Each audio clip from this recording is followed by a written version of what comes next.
Solve करना सीखेंगे। तो क्वेश्चन नंबर 4 को रीड आउट करते हैं कि यहाँ पर हमसे क्या कहा गया है।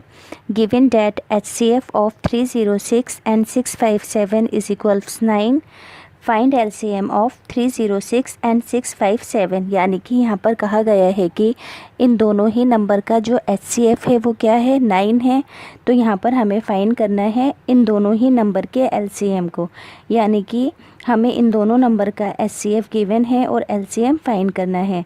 तो जब कभी भी क्वेश्चन के अंदर हमें HCF गिवन हो और LCM फाइंड करने के लिए कहा जाए तो इसके लिए एक आइडेंटिटी का यूज़ करते हैं। तो आइडेंटिटी होती है हमारी LCM इंटू के अंदर HCF product of two numbers. जब भी हमसे ये कहा जाए कि हमें HCF गिवन है और LCM फाइंड करना है तो भी हमें इसी आइडेंटिटी का यूज़ करना है, और अगर हमें LCM गिवन है और HCF फाइंड करने के लिए कहा जाए तो तभी भी हमें इसी आइडेंटिटी का यूज़ करना है। तो बस हमें यहाँ पर इस आइडेंटिटी को अच्छे से लर्न करना है। तो सबसे पहले यहाँ पर A क्या है हमारा 306, B है यहाँ पर हमारा 657 और HCF हमें गिवन है यहाँ पर हमारा 9।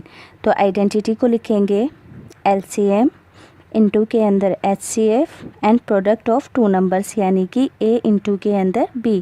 तो यहाँ पर हमें LCM को फाइंड करना है। HCF गिवन है 9, A है यहाँ पर हमारा 306 और B है यहाँ पर हमारा 657। अब यहाँ पर जब हमें HCF मल्टीप्लिकेशन के अंदर गिवन है, जब हम राइट हैंड साइड से लेफ़्ट हैंड साइड किसी वैल्यू को लेकर जाते हैं तो वो किस में कन्वर्ट हो जाती है, हमारी डिवाइड में, यानी कि ये होगी 306 इंटू के अंदर 657 एंड डिवाइडेड बाय 9। तो ये कट हो जाएगा हमारा 3 3 ज़ा 9, 3 10 ज़ा 30 एंड 3 2 ज़ा 6। अब यहाँ पर 3 1 ज़ा 3, 3 3 ज़ा 9 एंड 3 4 ज़ा 12। तो ऊपर की साइड क्या बचा हमारे पास 34 इंटू में 657, यानी कि यहाँ पर हमारा आइडेंटिटी के थ्रू LCM फाइंड हो गया है। मल्टीप्लिकेशन होकर आएगा 22 3 3 8। तो यहाँ पर हमने अपने LCM को फाइंड कर लिया है। बस एग्ज़ाम में हमें इस आइडेंटिटी को अच्छे से लर्न करना है। फिर से मैं बता दूँ आपको कि इन दोनों ही नंबर का HCF 9 था, हमें यहाँ पर LCM को फाइंड करना था। आइडेंटिटी को लर्न करेंगे product of two prime numbers, यानी कि इन दोनों ही प्राइम नंबर्स का ये जो हमारे नंबर हैं A और B है, A है 306 और B है 657 और HCF 9 हमें यहाँ पर गिवन है।